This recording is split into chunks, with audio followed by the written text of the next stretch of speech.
สบายดีท่านผู้ชมที่เคารพทุกท่านสำหรับวิดีโอนี้ข้าพเจ้าอยากจะเล่าหรือว่าอยากสนทนากับบรรดาท่านให้ได้รับชมรับฟังนำกันโดยเฉพาะแม่นปัญหาความบ่สงบสุขของประเทศเพื่อนบ้านเช่นว่าความบ่สงบสุขของ3จังหวัดชายแดนภาคใต้ของประเทศไทยและตามที่ข้าพเจ้าได้ยินได้นับตั้งแต่สมัยพันตำรวจโททักษิณชินวัตรเป็นนายกรัฐมนตรีตอนนั้นข้าพเจ้ายังน้อยอยู่ได้เนาะการได้ยินมาโดยตลอดว่า3จังหวัดชายแดนภาคใต้ของประเทศไทยนะมันมีกระบวนการตัวหนึ่งซึ่งในเมื่อก่อนนั้นก็มีหลายๆกระบวนการด้วยกันบอกว่าจะเป็น BRN ฟูโรเอียงต่างๆเนาะตามสำนักข่าวไทยได้กล่าวอ้างหรือว่าได้รายงานออกมานะมันก็จะมีกระบวนการหลายๆกระบวนการซึ่งกระบวนการเหล่านั้นก็ถือได้ว่าน่าจะเป็นกระบวนการแบ่งแยกดินแดนเพราะว่าเฮาต้องย้อนกลับไปอีกว่าคือใน3จังหวัดชายแดนภาคใต้ของประเทศไทยนะบ่ว่าจะเป็นสงขลานาราธิวาสปัตตานีอีกอย่างต่างๆนี่นะครับความจริงข้าพเจ้าก็บ่ได้ฮู้ละเอียดเพราะพี่ลึกดอกแต่ว่าข้าพเจ้าเคยได้ยินเขาจะเอิ้นว่ารัฐปัตตานีนี่นะซึ่งรัฐปัตตานีนี้ในความเป็นจริงแล้วตามที่ผู้หลักผู้ใหญ่เพิ่นเว้าแล้วก็ตามที่นักวิชาการไทยบางท่านเว้าเนาะมันบ่แม่นดินแดนของไทยเนาะแต่ก่อนพุ่นนะมันบ่แม่นดินแดนของไทยก็แบบเดียวกับภาคอีสานของประเทศลาวนี่เนาะก็บ่แม่นดินแดนของประเทศไทยแต่หลังจากปี1779เนาะเฮาก็ได้สูญเสียดินแดนภาคอีสานนี่ให้กับประเทศไทยแล้วก็กลายเป็นดินแดนของประเทศไทยแล้วก็แบบเดียวกันกับ3จังหวัดชายแดนใต้สงขลานาราธิวาสปัตตานีอีหยังพวกนี้เลยเนาะก็ถือว่าเขาเนี่ยมันเป็นดินแดนของเขาเนาะเป็นดินแดนของพวกมุสลิมเนาะแล้วก็เขาเอิ้นว่ารัฐปัตตานีเนาะรัฐปัตตานีแต่เขาก็มีระบบการปกครองเป็นของเขาเองเนาะแต่ว่าด้วยที่ว่าตอนนั้นศักดินาสยามเนาะศักดินาสยามเฮืองอำนาจหมายความว่ามีความเข้มแข็งเนาะก็ไปต้องการแผ่หรือว่าขยายอำนาจไปเขตนั่นเขตนี้ไปยังอาณาจักรอื่นก็สามารถเฮ็ดได้เพราะฉะนั้นศักดินาสยามนี่นะก็ขยายอิทธิพลยกกองทัพของตนเองนั้นไปตีเอาเขตนั่นเขตนี้ตีเอาลาดสร้างตีเอาอังกอร์วัดเนาะตีเอาหลายๆหัวเมืองด้วยกันแล้วก็มาเข้าเป็นกองไทยหนึ่งในนั้นก็รวมมีรัฐปัตตานีนำและนับตั้งแต่นั้นเป็นต้นมารัฐปัตตานีนั้นก็ตกเป็นของไทยแล้วก็กลายเป็นประเทศไทยในปัจจุบันนี้แล้วก็กฎหมายระหว่างประเทศนั้นก็ได้รับรองว่าเป็นประเทศ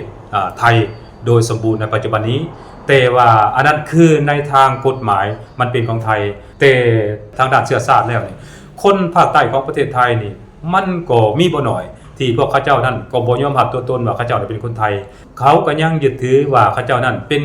กลุ่มคนหนึ่งเขามีรัฐมีประเทศเป็นของตนเองเขาก็ต้องการปลดปล่อยแยกตัวเองออกเป็นเอกราชแยกต้องการแยกออกเป็นรัฐปัตตานีมันเป็นลักษณะสั้นเพราะฉะนั้นด้วยเหตุผลดังกล่าวนี้จึงเกิดมีกระบวนการเคลื่อนไหวต่างๆเนาะที่พยายามแบ่งแยกดินแดนอยู่ในภาคใต้ของประเทศไทยนั้นหลายขึ้นและในสมัยทักษิณชินวัตรเป็นนายกรัฐมนตรีนี้ก็เกิดสถานการณ์ความรุนแรงได้เนาะเกิดมีการขาพันลันแทงกันลัดยิงลัดขากันการวางระเบิดในภาคใต้ของประเทศไทยถือว่าเป็นเรื่องประจำเลยถือว่าเป็นเรื่องปกติถ้ามื้อใดระเบิดบ่แตกถือว่าบ่แม่นเรื่องปกติแล้วอันนึงเนาะบัดนี้หลังจากนั้นเพื่อเฮ็ดให้สภาพการนั้นบ่เขาเอิ้นว่าบ่ถูกดึงดูดจากสายตานานาชาติหรือว่าจากชาวโลกหรือว่าเพื่อเบี่ยงเบนความสนใจจากชาวโลกนั้นรัฐบาลไทยนี้ก็ได้ออกสโลแกนหรือว่าได้เปลี่ยนชื่อจากขบวนการแบ่งแยกดินแดนใหม่และมาเป็นขบวนการกลุ่มก่อการร้ายในปัจจุบันนี้เขาจะบ่เอิ้นว่าขบวนการแบ่งแยกดินแดนอีกต่อไปแล้วเขาจะเอิ้นว่าคนที่พยายามเคลื่อนไหวแบ่งแยกดินแดนอยู่ในภาคใต้ของประเทศไทยนั้นว่าเป็นขบวนการหรือว่าเป็นกลุ่มก่อการร้ายซึ่งกลุ่มก่อการร้ายนี้ทางรัฐเองก็มีสิทธิ์ปราบปรามมีสิทธิ์เฮ็ดอีหยังได้ทุกอย่างเนาะหมายความว่าใส่กฎอัยการศึกเอียงได้ต่างๆนะอันนี้กลุ่มก่อการร้ายนอกจากนั้นแล้วถ้าว่าพวกเขาเว้าเรื่องแบ่งแยกดินแดนนี่มันจะมีพวกองค์กรระหว่างประเทศกฎหมายระหว่างประเทศนี่เข้ามามีส่วนเกี่ยวข้องกันทีเลยองค์การสหประชาชาตินี่จะเข้ามายุ่งเกี่ยวทันทีเพราะฉะนั้นไทยเองก็บ่ต้องการให้มีเรื่องนี้เกิดขึ้นกับประเทศไทยเพราะมันจึงยิ่งจะเฮ็ดให้เกิดความเสี่ยงที่ไทยนั้นจะสูญเสีย3จังหวัดชายแดนภาคใต้ของประเทศไทยนั้นไวขึ้นนั่นเองท่านผู้ชมเพราะฉะนั้นเฮาจึงได้ยินกันนักข่าวไทยก็ดีพวกสื่อโซเชียลมีเดียของไทยก็ดีรัฐบาลไทยก็ดีมักจะเอิ้นกลุ่มแบ่งแยกดินแดนอยู่ในประเทศไทยว่าเป็นกลุ่มก่อการร้ายนั่นเองท่านผู้ชมในปัจจุบันนี้และใน 2-3 มื้อที่ผ่านมานั้น ทางกลุ่มแบ่งแยกดินแดนนี่ข้าพเจ้าขอเอิ้นว่ากลุ่มแบ่งแยกดินแดนก็แล้วกันเนาะก็ได้มีการเคลื่อนไหวต่อต้านรัฐบาลไทยครั้งใหญ่คือได้มีการเคลื่อนไหวบุกปุ้นสะดมห้านค้าอย่างต่างๆนอกจากบุกปุ้นสะดมแล้วก็มีการวางระเบิดจูดอันนี้ก็ย่างรถตามอย่างต่างๆนี่หลายจุดด้วยกันอยู่ในจังหวัดชายแดนภาคใต้ของประเทศไทยนั้นซึ่งเหตุการณ์ดังกล่าวนั้นก็สร้างความตกสถานย่านกลัวแก่ประชาชนอยู่ในท้องถิ่นนั้นอย่างหลีกเลี่ยงบ่ได้และท่านผู้ชมเพราะว่าเขาเจ้าเองนี่ตามที่ข้าพเจ้าเข้าใจเลยเขาก็บ่อยากให้มันเกิดเหตุการณ์แบบนี้หรอกเพราะว่ามันยุ่งยากลำบากในการหาอยู่หากินเนาะถ้าว่ามันเป็นไปได้เนาะเขาประชาชนท้องถิ่นเขาก็น่าจะคิดว่าถ้าแบ่งแยกได้ก็ดีเนาะให้มันสงบไปเนาะถ้าบ่จังซั่นแล้วก็รัฐบาลไทยนี่ก็ควรจัดการให้เด็ดขาดมันก็น่าจะเป็นลักษณะแบบนี้เนาะแต่ว่าการที่จัดการให้เด็ดขาดมันก็บ่แม่นเรื่องง่ายเนาะสำหรับรัฐบาลไทยมันบ่แม่นเรื่องง่ายที่จะเข้าไปจัดการแบบให้เขาเจ้ายอมศิโรราชแล้วก็ยอมจำนนยอมวางอาวุธอีหยังต่างๆแล้วก็ล้มเลิกแนวคิดหรือว่าอุดมการณ์ที่จะแบ่งแยกดินแดนมันก็เป็นเรื่องยากเนาะพอเขาเจ้าเป็นมุสลิมมันบ่แม่นคนไทยนี่มันบ่แม่นคนไทยเนาะคือคนไทยกับคนลาวเนี่ยมันยังเว้ากันฮู้เรื่องเนาะแต่ว่าเขาเจ้ามันเว้ากันบ่ฮู้เรื่องศาสนามันก็ต่างกันแล้วเพราะฉะนั้นด้วยจุดแตกต่างดังกล่าวนี้เขาจึงต้องการแบ่งแยกดินแดนและข้าพเจ้าก็เชื่อในว่ามื้อหนึ่งเนาะในอนาคตบ่มื้อใดก็มื้อหนึ่งนะเขาน่ะจะสามารถแยกดินแดนออกจากประเทศไทยได้อย่างแน่นอนท่านผู้ชมถ้าว่าเขายังบ่ทันสามารถแยกได้เขาก็จะพยายามสร้างสถานการณ์แบบนี้ให้มันหุ่นแห้งขึ้นต่อไปแบบนี้แหละเมื่อนั้นรัฐบาลไทยก็คงจะอดบ่ล้นทนบ่ไหวแล้วก็มันจะมีองค์กร NGO องค์การสิทธิมนุษย์องค์การสหประชาชาตินี่เข้ามามีส่วนร่วมในการแก้ไขปัญหาทันทีมันก็สิบ่ต่างหยังกับการระหว่างติมอร์เลสเตกับอินโดนีเซียนั่นแหละท่านผู้ชมบัดสุดท้ายแล้วก็ติมอร์เลสเตนั้นก็สามารถแยกตัวออกเป็นเอกราชได้จากอินโดนีเซียและในปัจจุบันนี้ปาปัวนิวกินีนี่ก็ต้องการแยกตัวออกเป็นเอกราชจากอินโดนีเซียเช่นเดียวกันเนาะแต่ว่ายังแยกบ่ได้เถื่อหลายๆรัฐของอินโดนีเซียก็ต้องการแยกเอกราชจากอินโดนีเซียแต่ว่าก็ยังบ่ทันสามารถแยกตัวได้เถื่อแต่ว่าในโน่นแหละท้ายที่สุดแล้วเขาเจ้าก็ต้องสามารถแยกตัวออกเป็นเอกราชได้เนาะแยกตัวออกเป็นเอกราชได้อย่างแน่นอนท่านผู้ชมและสิ่งหนึ่งที่ข้าพเจ้าสนใจก็คือพวกนักวิชาการไทยทั้งหลายเนี่ยนะเวลาสถานการณ์ต่างๆเกิดขึ้นอยู่ในประเทศของตนเองนี่โดยเฉพาะกระบวนการแบ่งแยกดินแดนนี่นะต่างๆโดยเฉพาะอยู่ทางภาคใต้ของประเทศไทยนะเขาก็จะบ่ให้เอิ้นเลยเขาก็พยายามบ่ให้เน้นว่าพวกนี้เป็นกระบวนการแบ่งแยกดินแดนแต่ว่าเขาจะให้นิยามหรือว่าให้คำจำกัดความว่าเป็นกลุ่มก่อการร้ายเป็นกลุ่มหัวอุ่นแหงที่พยายามปั่นป่วนสร้างสถานการณ์อีกอย่างต่างๆอันนี้คือสำหรับเหตุการณ์ที่มันเกิดขึ้นอยู่ในประเทศไทยนักวิชาการไทยจะเว้าในนั้นแต่ว่าถ้ามันเกิดขึ้นอยู่ในประเทศอื่นโดยเฉพาะอยู่พม่าบ่อยู่ประเทศลาวบ่นี่2ประเทศนี่นะนี่อันข้าพเจ้าขอเว้าเป็นเนาะคืออยู่ในประเทศลาวนี่เขาเจ้าก็จะว่าพวกเจ้าฟ้าอย่างนี้นะก็ว่าขบวนการต่อต้านประเทศลาวขบวนการอยากโค่นล้มระบบการปกครองของประเทศลาวหรือว่ากระบวนการแบ่งแยกดินแดนอยู่ในประเทศลาวเขาจะเว้าแบบซี่แต่ว่าอยู่ในพม่านี่แฮงนักท่านผู้ชมนักวิชาการไทยพวกโซเชียลมีเดียพวกสื่อโซเชียลมีเดียพวกยูทูบเบอร์พวกนักสร้างคอนเทนต์ไทยทั้งหลายโอ้ได้ออกมาประกาศแบบลักษณะแบบตีข้องห้องเปล่าเด้ว่าอันเดี๋ยวนี้อยู่ในประเทศพม่านั้นมีชนกลุ่มน้อยหลายกลุ่มด้วยกันบ่ว่าจะเป็นรัฐซานรัฐยะไค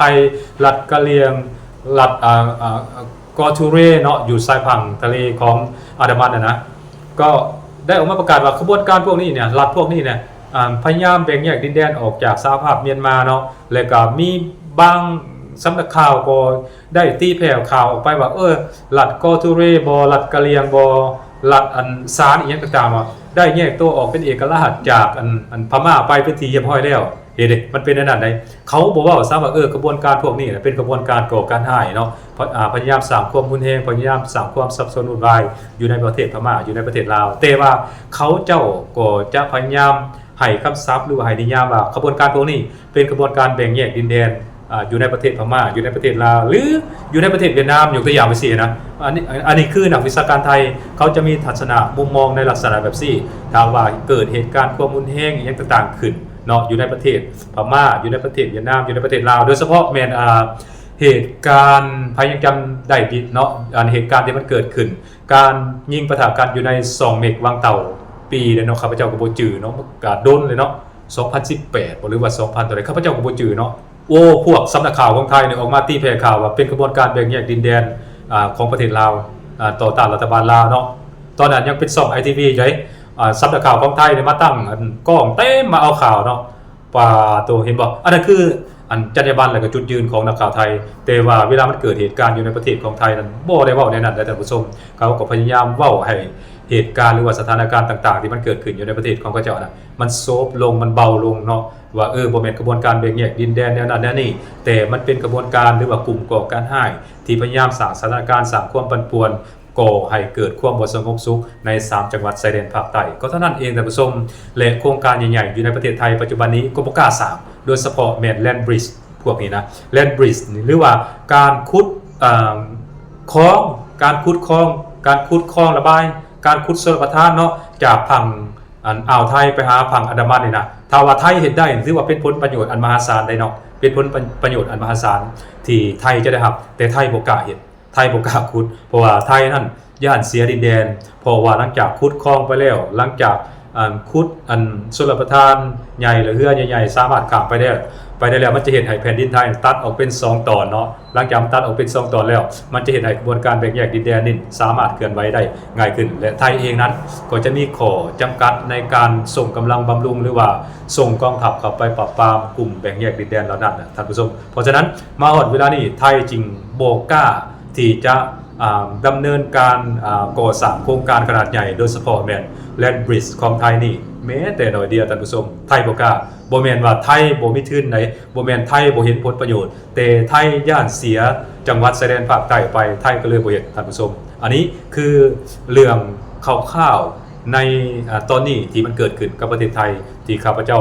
ได้นำมาเว้ามาเล่าสู่บรรดาทานให้ได้รับชมรับฟังนำกันในวิดีโอนี้และข้าพเจ้าเองก็บ่อยากให้พวกคนไทยบ่หรือว่ากลุ่มคนไทยหรือว่าสำนักข่าวคนไทยว่า